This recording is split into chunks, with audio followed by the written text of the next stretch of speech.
SR group एक ऐसा नाम जो कभी हर इंडस्ट्री में छाया हुआ था। एनर्जी से लेकर ऑयल तक, पावर से लेकर पोर्ट तक, टेलीकॉम से लेकर स्टील तक, हर जगह एसआर ग्रुप का दबदबा था।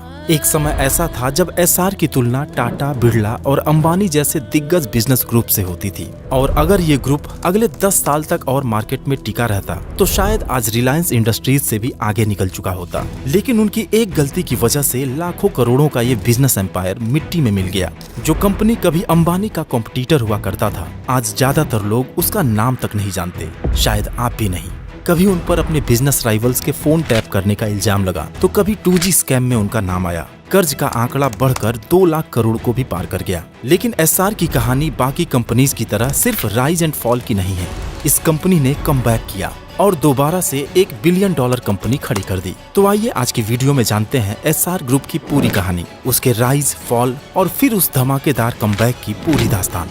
एसआर की कहानी शुरू होती है साल 1943 में, जब एक मारवाड़ी बिजनेस फैमिली में शशिकांत रुइया का जन्म हुआ और कुछ ही सालों बाद उनके छोटे भाई रवि रुइया भी इस दुनिया में आए। पिता एक बहुत ही डिसिप्लिन्ड और विजनरी इंसान थे, जिनका ट्रांसपोर्ट एंड शिपिंग का एक छोटा सा बिजनेस था। रुइया ब्रदर्स ने अपनी पढ़ाई पूरी करने के बाद बहुत ही कम एज में अपने पिता का हाथ बटाना शुरू कर दिया। हालांकि शशिकांत रुइया को हायर एजुकेशन के लिए विदेश भेजने की तैयारी थी, लेकिन इस गोल्डन अपॉर्चुनिटी को छोड़ते हुए उन्होंने अपने पिता के साथ बिजनेस में काम करने का फैसला किया। फिर जब साल 1969 में उनके पिता की डेथ हुई तो रुइया ब्रदर्स ने डिसाइड किया कि फैमिली बिजनेस को छोड़कर वो अपना खुद का बिजनेस शुरू करेंगे। और इस तरह शुरुआत हुई एसआर कंस्ट्रक्शन एंड इंजीनियरिंग के नाम से एक नई कंपनी की। एसआर का मतलब S&R से था। S यानी कि शशि एंड R यानी कि रवि। उन्हें 2.5 करोड़ का पहला सबसे बड़ा प्रोजेक्ट मद्रास पोर्ट की तरफ से मिला, जिसमें उन्हें एक आउटर ब्रेक वाटर कंस्ट्रक्शन करना था। और यही वो प्रोजेक्ट था जिसने एसआर ग्रुप की नींव रखी। दरअसल शुरुआत में वो सिर्फ कंस्ट्रक्शन एंड इंजीनियरिंग के काम ही किया करते थे, जैसे bridges, dams and power facilities बनाना। लेकिन 1980 के बाद इस कंपनी ने तेजी से अपने बिजनेस को एक्सपैंड करना शुरू कर दिया। सबसे पहले उन्हें एक अपॉर्चुनिटी दिखी एनर्जी सेक्टर में, क्योंकि इंडियन गवर्नमेंट ने कॉन्ट्रैक्ट ड्रिलिंग बिजनेस को प्राइवेट कंपनीज के लिए ओपन कर दिया था, जिसका फायदा उठाकर वो ऑयल एंड गैस सेक्टर में तेजी से आगे बढ़ सकते थे। और हुआ भी वैसा ही। कुछ ही सालों में एसआर भारत की सबसे बड़ी प्राइवेट रिग ऑपरेटर्स में से एक बन गई। आपकी जानकारी के लिए बता दूं कि रिग का मतलब होता है वो मशीन जिससे जमीन के अंदर से तेल या गैस निकाली जाती है। एसआर ग्रुप ड्रिलिंग ऑपरेशंस के लिए रिग्स इंस्टॉल करता था। ऑयल या गैस एक्सट्रैक्ट करने के अलावा ड्रिलिंग का पूरा ऑपरेशन सेफ और एफिशिएंट तरीके से मैनेज करना और उसके मेंटेनेंस का काम भी वो देखते थे। फिर आया साल 1994, जब गुजरात के जामनगर जिले के वाडीनार में एसआर ने एक बड़ी रिफाइनरी बनाना शुरू किया। सब कुछ सही चल रहा था, लेकिन 98 में एक बड़ा साइक्लोन आता है, रिफाइनरी साइट को बुरी तरह डैमेज करता है, जिससे काम वहीं रुक जाता है। लेकिन एक बात उनके लिए ये अच्छी रही कि 90s के दशक में ही एसआर ने एनर्जी के अलावा SR ports, SR power, SR steel और एसआर शिपिंग जैसी बड़ी कंपनीज को भी खड़ा कर लिया था। इसलिए रिफाइनरी साइट के डैमेज होने का उन पर कुछ ज्यादा असर नहीं पड़ा। 1995 में जब इंडिया में मोबाइल सर्विसेज प्राइवेटाइज हुई तो एसआर ने स्विट्जरलैंड की एक कंपनी स्विस पीटीटी के साथ ज्वाइंट वेंचर में एसआर सेलफोन की शुरुआत की और दिल्ली से जीएसएम ऑपरेशंस को शुरू किया गया। लेकिन 99 में स्विस पीटीटी ने एशिया से ही पूरी तरह से एग्जिट ले लिया, जिसके बाद एसआर ने हांगकांग की एक कंपनी हचिसन के साथ मिलकर जीएसएम सर्विसेज को इंडिया के और भी कई स्टेट्स में एक्सपेंड करना शुरू किया और नाम रखा गया हचिसन एसआर। लेकिन फिर साल आया 2006, जब वोडाफोन ने 11.1 बिलियन में हचिसन का पूरा 67% स्टेक खरीद लिया और हचिसन एसआर अब बन गया वोडाफोन एसआर। अब एसआर ग्रुप पहले से ही टेलीकॉम सेक्टर में तो था ही, और 2006 के टाइम पर मोबाइल फोन भी तेजी से बिकना स्टार्ट हो गया था। फिर क्या था, इसी मौके का फायदा उठाते हुए उन्होंने द मोबाइल स्टोर्स के नाम से स्टोर्स खोलने शुरू कर दिए और देखते ही देखते 1000 से भी ज्यादा स्टोर्स खोलकर एसआर इंडिया की सबसे बड़ी मोबाइल रिटेल चेन बन गई।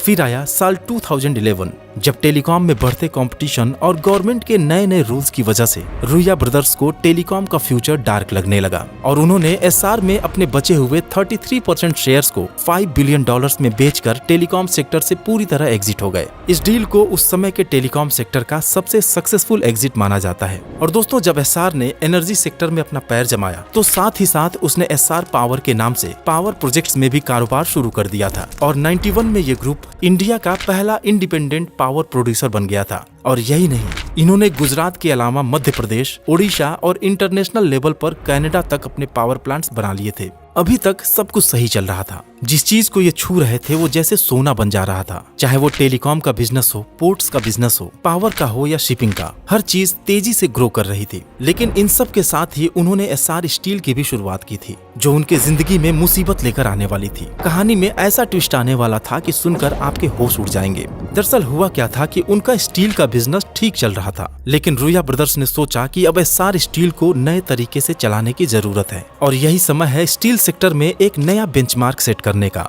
और इसी थॉट के साथ उन्होंने गुजरात के सूरत में एक जगह है हजीरा, वहाँ 10 मिलियन टन्स पर एनम का इंटीग्रेटेड स्टील प्लांट स्टैब्लिश किया, और वो भी एक ही जगह पर। ऐसा पहली बार हुआ था जब किसी प्राइवेट इंडियन कंपनी ने एक ही जगह पर इतना बड़ा प्लांट सेटअप किया हो। एसआर स्टील पूरी तरह से टाटा स्टील और जिंदल स्टील जैसे बड़े जायंट्स को टक्कर देने के लिए तैयार था। लेकिन कहानी यहीं खत्म नहीं होती, क्योंकि ये तो बस शुरुआत थी। इन दोनों भाइयों ने इंडिया के अलावा कनाडा, अमेरिका और इंडोनेशिया तक अपना झंडा गाड़ दिया। लेकिन दोस्तों, सक्सेस का दूसरा नाम होता है रिस्क, और रुया ब्रदर्स ने बहुत बड़ा जोखिम लिया था। जानते हैं क्यों? क्योंकि इस बिजनेस को उन्होंने कर्ज लेकर इतना बड़ा बनाया था।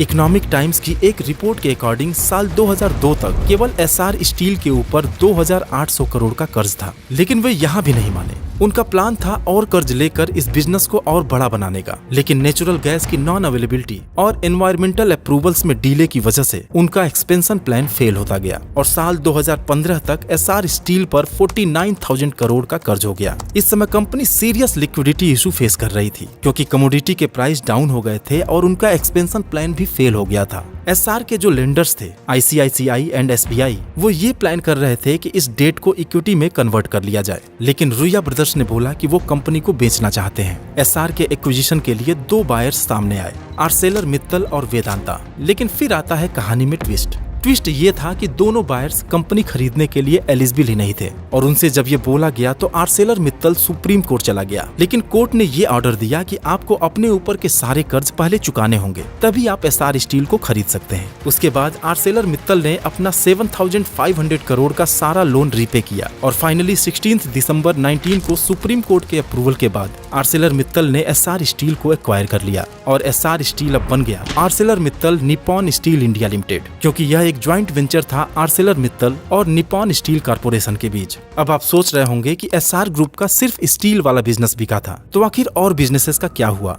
दोस्तों, एसआर ग्रुप के और भी बिजनेसेस का हाल भी कुछ ऐसा ही था। जैसे अगर हम बात करें एसआर पावर की, तो वो भी स्टार्टिंग में एक अलग उड़ान पर था और 5000 मेगावाट से ज्यादा की जनरेशन कैपेसिटी के साथ वो इंडिया के पावर सेक्टर का एक मेजर प्लेयर बन गया था। लेकिन इन दोनों भाइयों से यहाँ पर भी एक गलती हो गई। गलती ये थी कि जब भी कोई पावर प्लांट या थर्मल प्रोजेक्ट शुरू किया जाता है तो उसे फ्यूल लिंकेज और long term power purchase agreement के साथ शुरू किया जाता है, ताकि उनके पास लंबे समय के लिए बिजली बेचने के लिए एग्रीमेंट हो और वे लॉस में ना जाएं। लेकिन रुया ब्रदर्स ने अपने बिजनेस को बढ़ाने के लिए बिना पीपीएस के मल्टीपल थर्मल प्रोजेक्ट्स एक साथ शुरू कर दिए, सिर्फ इस भरोसे कि जब प्लांट बन जाएगा तो प्रोजेक्ट्स खुद आ जाएंगे। लेकिन उनके पास कोई भी लॉन्ग टर्म बायर्स नहीं आया। बिजली जनरेट होने के बाद उसे बेचने का कोई सिस्टम ही नहीं था, जो लिक्विडिटी क्राइसिस का एक बहुत बड़ा रीजन बन गया, जिस वजह से बिना लॉन्ग टर्म पीपीएस के प्लांट बनाना एक गलत डिसीजन साबित हुआ। और यही नहीं, सिर्फ एसआर पावर के एक्सपेंशन के लिए भी उन्होंने 20,000 करोड़ का कर्ज लिया हुआ था। लेकिन रेवेन्यू ना आने की वजह से इसका इंटरेस्ट चुका पाना भी मुश्किल हो गया।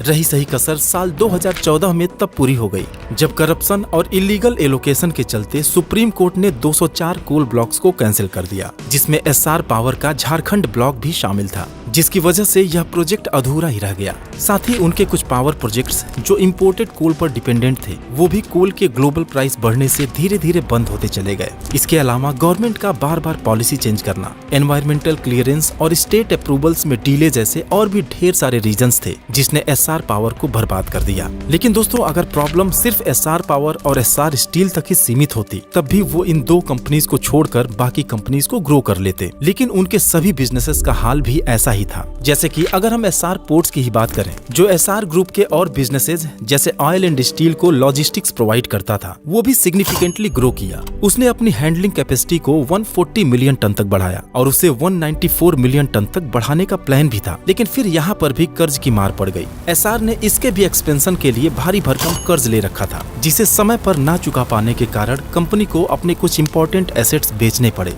और यही नहीं, जैसा मैंने आपको बताया था कि एसआर ने द मोबाइल मोबाइल स्टोर के नाम से भारत की सबसे बड़ी मोबाइल फोन रिटेल चेन बनाई थी, जिसके 1000 से भी ज्यादा स्टोर्स थे। लेकिन 2017 तक इनमें से 700 से अधिक स्टोर्स बंद हो गए, जो कंपनी के लिए एक बड़ा झटका था। लेकिन इन सब के बावजूद एसआर ग्रुप के पास एक और बड़ा नाम था, एसआर ऑयल लिमिटेड। मैंने शुरू में बताया था कि साइक्लोन आने की वजह से इनका वाडिनार ऑयल रिफाइनरी डैमेज हो जाता है और प्रोजेक्ट बीच में ही रुक जाता है। उसे साल 2008 में फिर से शुरू किया गया और ये कोई छोटी मोटी रिफाइनरी नहीं थी दोस्तों। 20 मिलियन टन्स पर एनम की कैपेसिटी के साथ यह इंडिया की सेकेंड लार्जेस्ट रिफाइनरी थी और इन्होंने 3500 से भी अधिक पेट्रोल पंप्स का एक बड़ा नेटवर्क भी एस्टैब्लिश किया और सीधे रिलायंस के ऑयल इंडस्ट्री को टक्कर देने लगे। लेकिन 2015 आते आते सभी बिजनेसेस को मिलाकर एसआर ग्रुप पर लगभग 1.4 लाख करोड़ का कर्ज हो चुका था और इस कर्ज को कम करने के लिए ग्रुप ने अपने कुछ मेजर एसेट्स को बेचने का फैसला किया, जिसमें से एक एसआर ऑयल लिमिटेड भी शामिल था। इस कंपनी का 49.13 हिस्सा रूस की सबसे बड़ी ऑयल कंपनी रोसनेफ्ट को और 49.13 हिस्सा Swiss commodity trading giant Trafigura और एक Russian investment firm USP group को बेचा गया। आज एसआर ऑयल लिमिटेड का नाम नायरा एनर्जी लिमिटेड है। लेकिन अब सवाल ये उठता है कि क्या 1.4 लाख करोड़ का कर्ज चुकाया गया कि नहीं। दोस्तों, 2008 के ग्लोबल क्राइसिस के बाद एसआर की कमर टूट गई और उन्हें अपने कंपनीज के आधे से ज्यादा एसेट्स को सेल करना पड़ा। लेकिन आज की सिचुएशन जानकर आप हैरान हो जाएंगे, क्योंकि आज एसआर ग्रुप अपने सारे कर्ज चुकाकर पूरी तरह से डेट फ्री हो चुका है।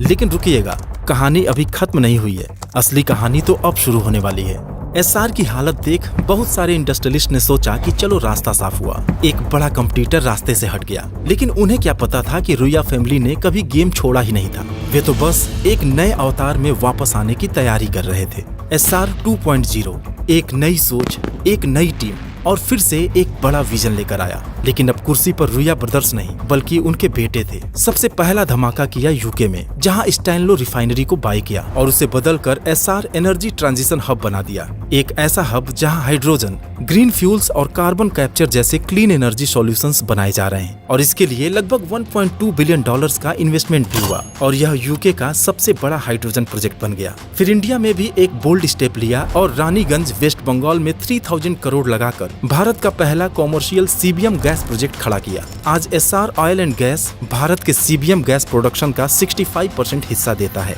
लेकिन एसआर का विजन सिर्फ एनर्जी तक ही सीमित नहीं था। कर्ज चुकाने के बाद उन्होंने सिर्फ 2 सालों में ही कई इंडस्ट्रीज में अपना पैर जमा लिया। ब्लैक बॉक्स कॉर्पोरेशन को एक्वायर करके उन्होंने डिजिटल वर्ल्ड में भी कदम रखा। अमेरिका की यह डिजिटल इंफ्रास्ट्रक्चर कंपनी आज 30+ कंट्रीज में काम करती है और साइबर सिक्योरिटी से लेकर आईटी इंफ्रास्ट्रक्चर तक सब देखती है। इसके साथ ही एसआर ने अपने पुराने बिजनेसेस जैसे पोर्ट्स और इंफ्रास्ट्रक्चर को भी रीडिजाइन किया, उन्हें भी मॉडर्न टेक्नोलॉजी के साथ दोबारा से बिल्ड किया। यूएस के मिनेसोटा में उन्होंने मेसाबी मेटालिक्स के थ्रू एक आयरन और माइनिंग और पेलेटाइजेशन प्लांट भी सेटअप किया, जो आज स्टील इंडस्ट्री के लिए एक रिलायबल रॉ मटेरियल सप्लाई बन चुका है। पर सबसे बड़ा चेंज एसआर ग्रुप के बाहर नहीं बल्कि उनके मैनेजमेंट के अंदर हुआ। पहले पूरे ग्रुप को एक ही सीईओ संभालता था, पर इस बार रुइया फैमिली ने लीडरशिप को डिसेंट्रलाइज किया और हर बिजनेस वर्टिकल के लिए अलग अलग सीईओ असाइन किए गए, ताकि एक सीईओ अपना सारा ध्यान सिर्फ एक बिजनेस पर दे और उनके लिए स्ट्रेटजी बनाकर ग्रो करे। और इसका नतीजा जानते हैं क्या हुआ?